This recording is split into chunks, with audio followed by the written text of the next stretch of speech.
the fully distorted bamboo-hatted Kim was 4th, last we checked. As for what's after, well, that'll be covered in minutes.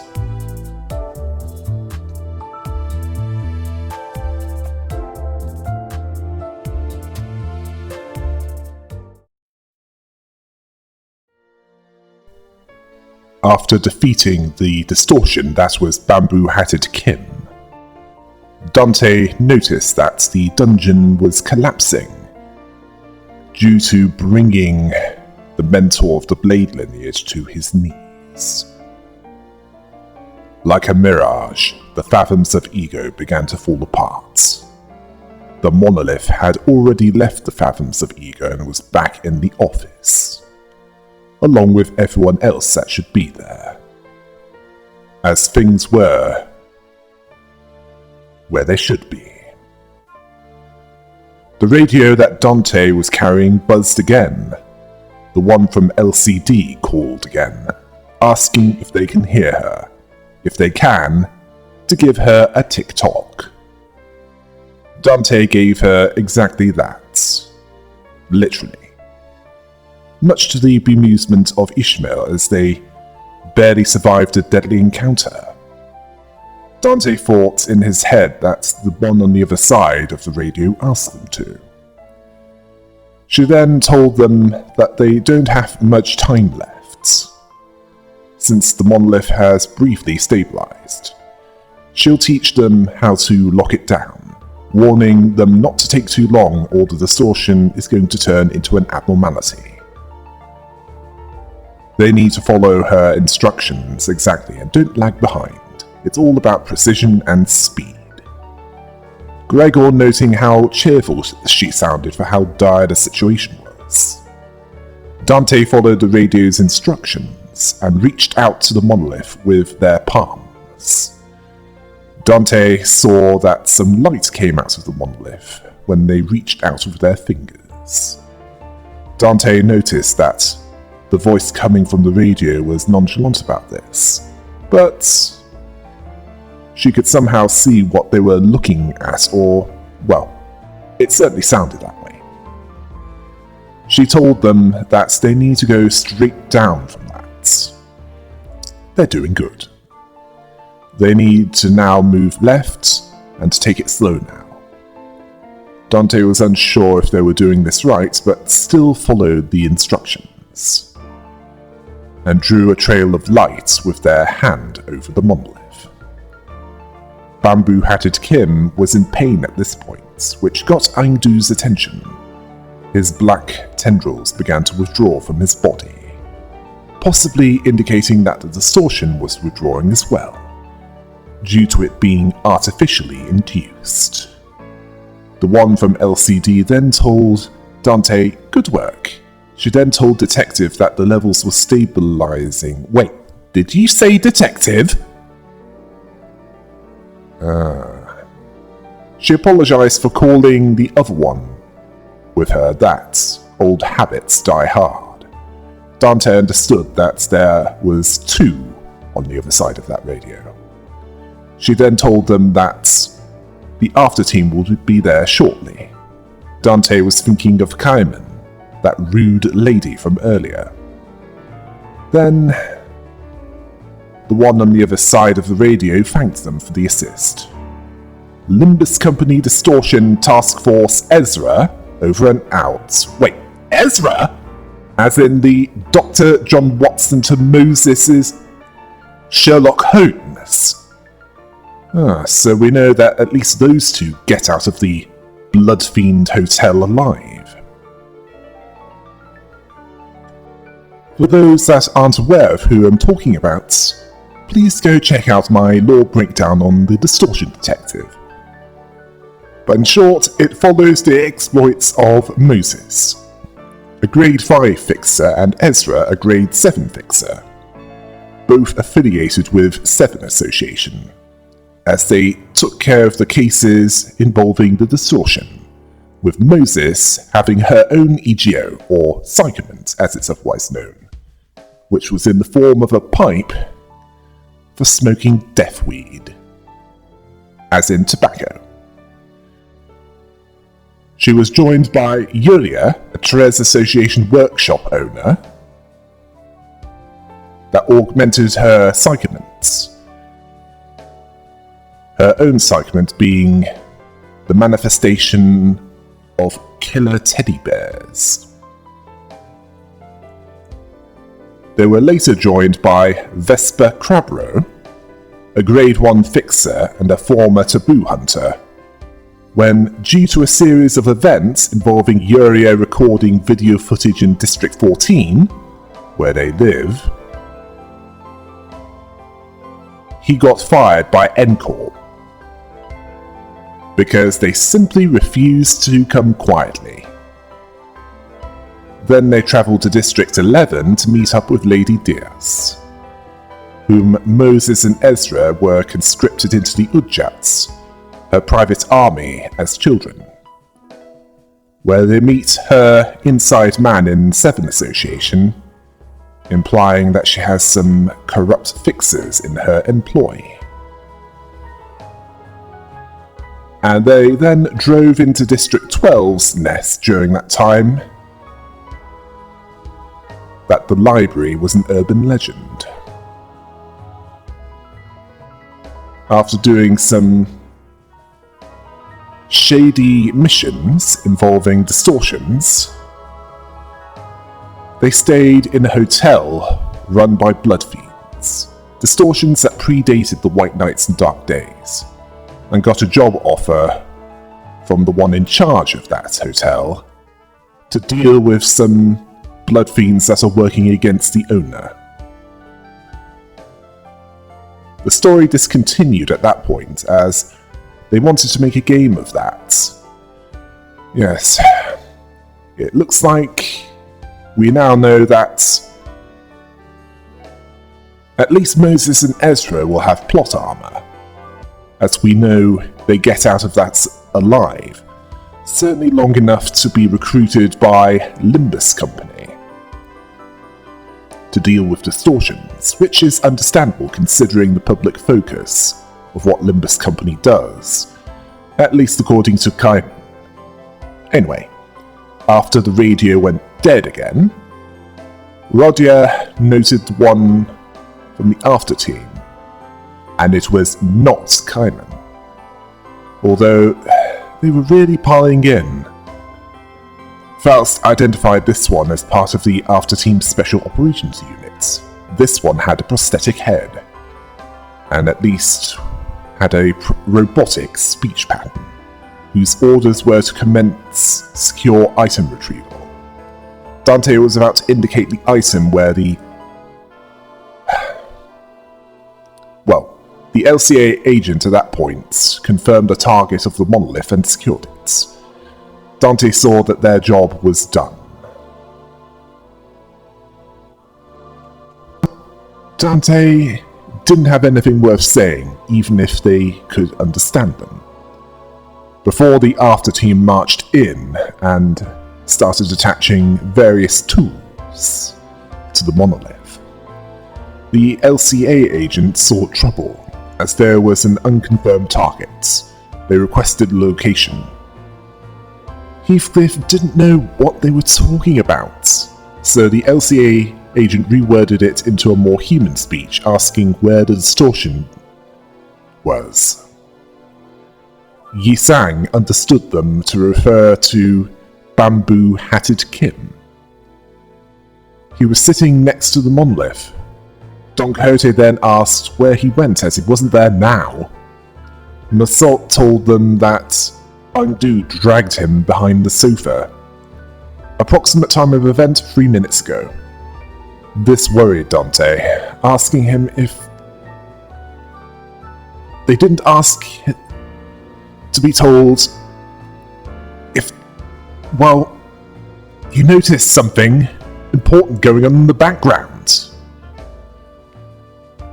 Yes, that would be good to know much sooner.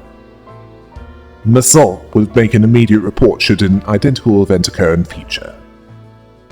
Dante then noticed that the LCA agents were growing visibly uneasy. One of them detected an abnormal reaction in Bamboo-Hatted Kim's proximity, who then proceeded to run over and kick over the sofa. Aeng-du was not in good mental shape. Yi-sang noticed this. Her arms were wrapped tightly around bamboo-hatted Kim. Her hand was holding a blade that dug deep into her mentor's flesh. She knew not of his painful past. She couldn't possibly know in detail what he had gone through, but she didn't see it as a just reason, an excuse for cutting down the others of their kind. Yi-sang told her that he wasn't himself at the time. Her expression grew dark, not seeming to care about that face.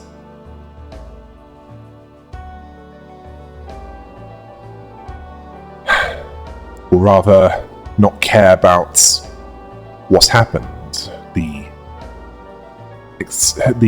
mitigating circumstances.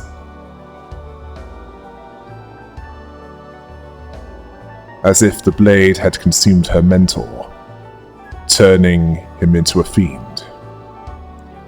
Then she'll end him herself. It had to be her. She didn't see it Yi-sang's way at all. She saw it as excuses. That was all it was to her. If her mentor didn't bring that odd invitation to them, if he hadn't caused them to flee District 19, their home, to begin with, then she heard a voice. It was growing clearer. Oh. Carmen is at it again! The LCA was detecting mutation. Distortion of the subject entity confirmed. They suspected that Phase 1 of the monolith reactivation may have been engaged. Dante couldn't just allow this to happen, so they ordered an assault to knock aeng-du out, which he did, which stabilized her and giving the LCA agents insight on how to nullify distortion before it happens. Knock them out cold. The LCA agent noted the stab wound on bamboo-hatted Kim, but it wasn't critical. So he'll live.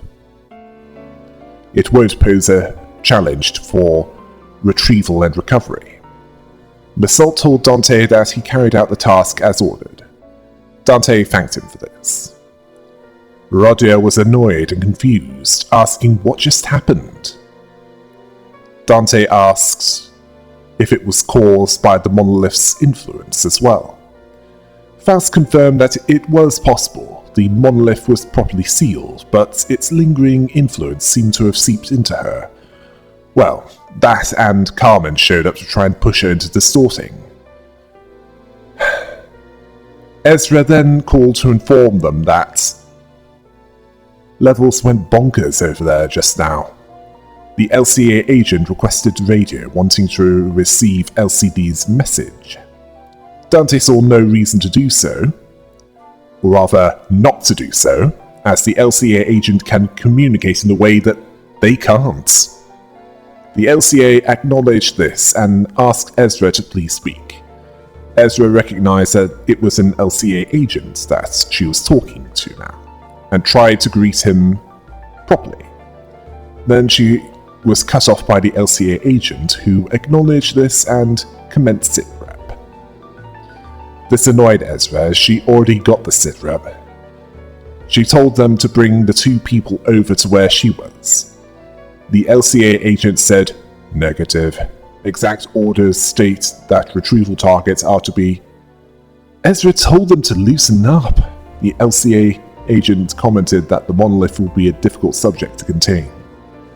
Ezra told him that LCD team leader, or Moses, as it's hinted to be, will take care of that. It's clear that this wasn't the first monolith that they've retrieved. That and the two were returnees from the library. And they've been pulled from the edge of distortion. It'll help them with their records. The LCA agent understood. However, Heathcliff was questioning if they were kidnapping them for some dodgy human experiments. Ezra tried to reassure him that the scary rumours of kidnappings in T-Corp was completely unrelated, and asked him not to compare them to Backstreet's rumours.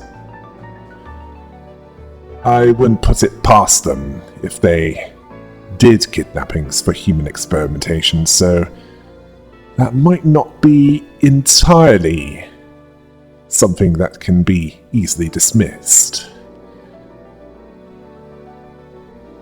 Ezra told them that they could leave them there, but if they're not taken in, they'll distort and get killed at best, or at worst, the Kurokumo clan or the Fun would pick them up instead. Heathcliff got the point. Ezra told the LCA agent to bring them both, who acknowledged this and retrieved them. The radio was handed back to Dante during this, and the LCA agents swarmed the pair, bound them, and disappeared out the door in one fluid motion. The room was clear of anything that shouldn't be there. Roger considered this mission accomplished. Dante considered it so. Then the LCA agent came back and recommended that they all legged it from the scene before the Fun arrived. This amused Ryushu. First they get on the bad side of the middle, now the Fun. She wanted to see the look of their stuck-up faces. Ishmael understood the need to not be there when they got there.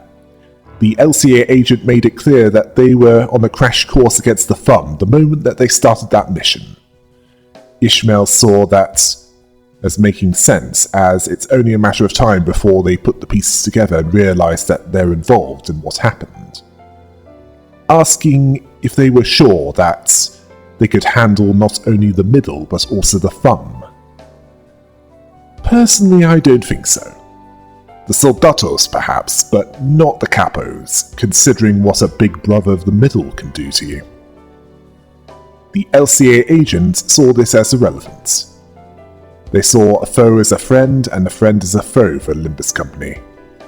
Then they left, and the others followed him out of the building, and then made their way back to the bus. Dante knew that he knew something that they didn't.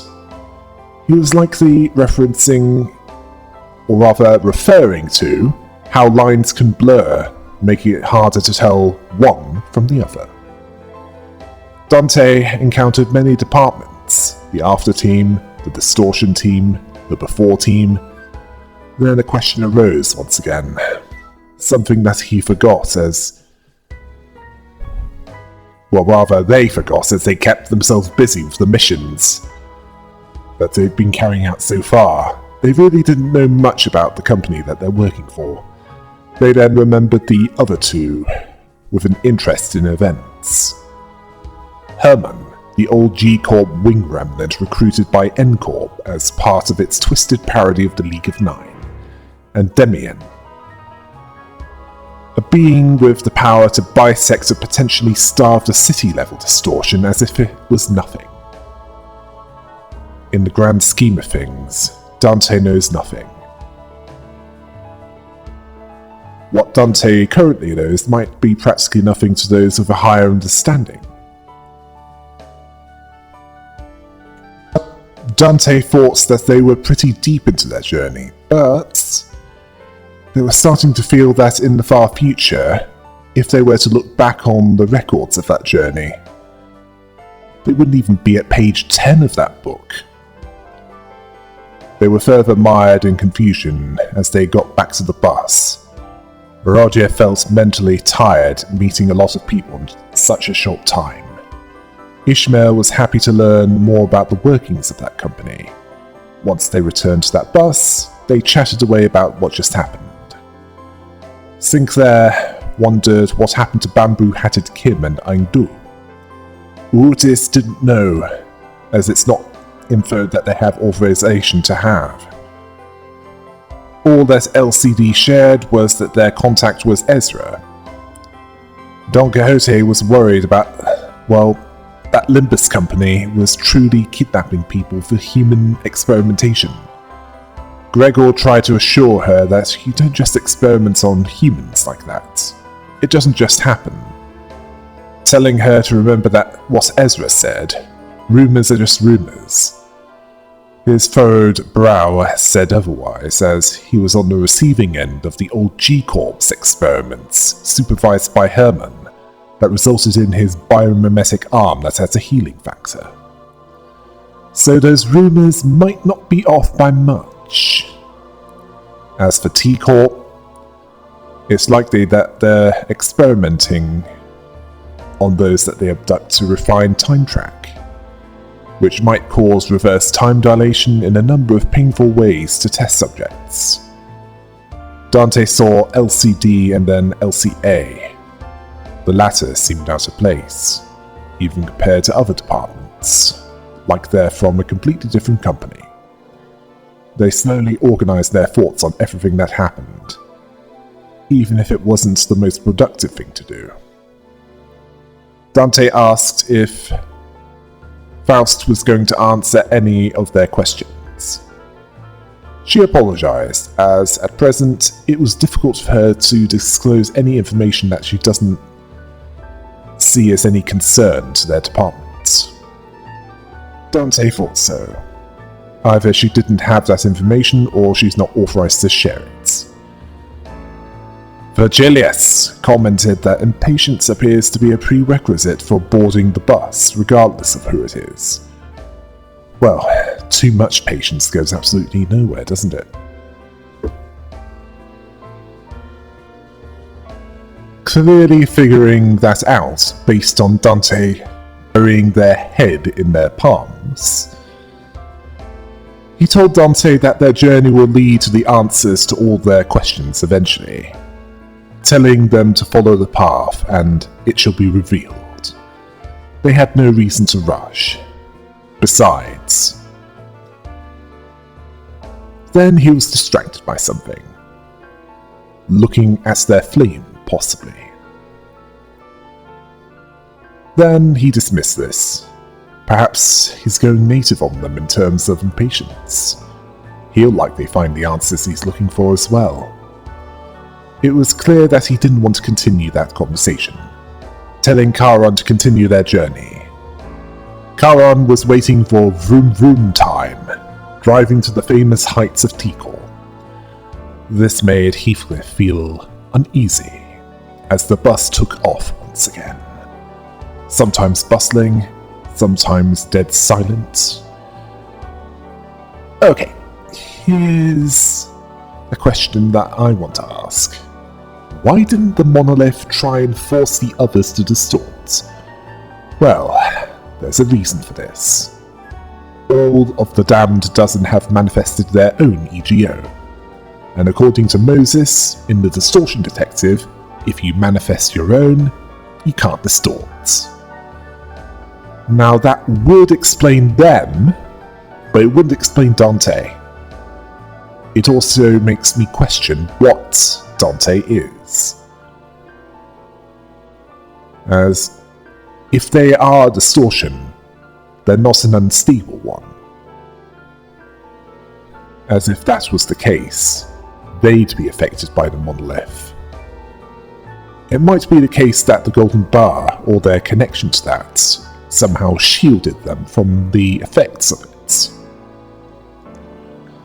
Then there's the monolith itself. Where did it come from? Well, considering the purpose of it is to force people to distort, it's possible that it and others like it might be prototypes made by Carmen, which didn't work out as she expected, if indeed her sanity wasn't just an act. As in, if it was intended to do that in the first place, then she was working on that insane idea longer than expected, and she was deceiving both Ian and Benjamin. Not to mention others. Alternatively, it could also be something commissioned by Lady Diaz, though she certainly had an interest in experimentation with the distortion. She even created a means of not only extracting distortions from others, but also to put them all into one individual. There has been one case where the distortions were gathered from people over a long period, then they were all given back to them at once. Yes, this is all in the distortion detective, by the way. Yes. As far as I'm aware, the distortion detective is still available to read.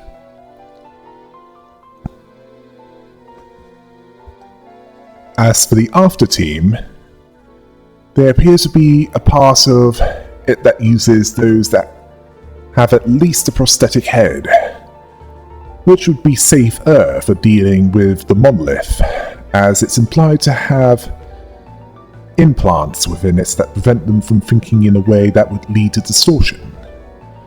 Of course, that might just be that LCA agent. There are those that haven't had prosthetics put on them. As for what Kaiman said, there is clearly a market with dealing with distortions, which meant that it makes good sense that they'd recruit Moses and Ezra, as they've been dealing with the distortion for much longer than they have, and so would be able to tell them how to better deal with them. As for District 19, ruled by Salpipeo Agro Industries, or ESCOR, it's implied to be a cesspool of corruption, even by the standards of the city. So, even worse than Alfonso, the CEO of KCOR. That's quite an achievement considering what she did to get to the top. It's also a district with a distinct Eastern Asian vibe, specifically of it during its feudal time. It's also where Yi Sang came from, so he's likely to be their guide, both on the bus and in the field.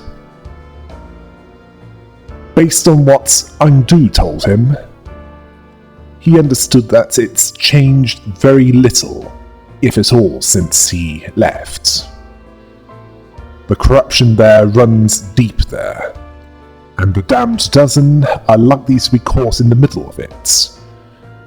Likely sometime around chapter 7? Yes. Considering that chapter 6 is next. But before that, and whoever's unfinished business they have to deal with there, they have Wuthering Heights to take care of, and that is Heathcliff's unfinished business, involving making Kathy regret not picking him along with Nellie.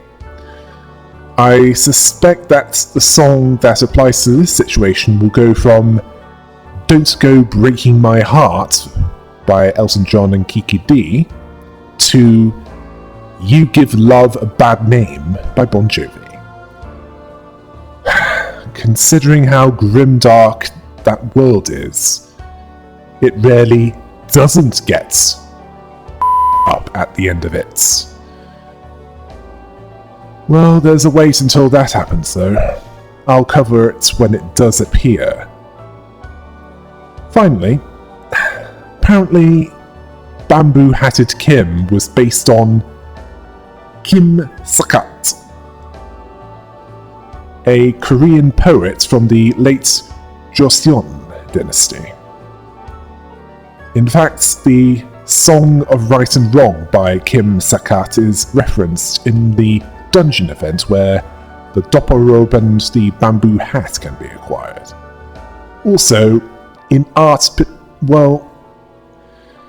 depicting the poet, he is often wearing a similar style hat to the one Bamboo Hatted Kim wears. Oh yes, and the Joseon dynasty was founded in Korea in around 1392 and was replaced in 1897 by the Korean Empire. Just thought I'd give you a bit of context regarding that.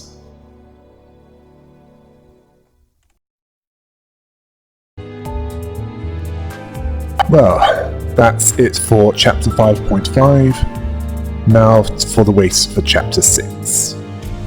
Until next time. Hail the rabbit!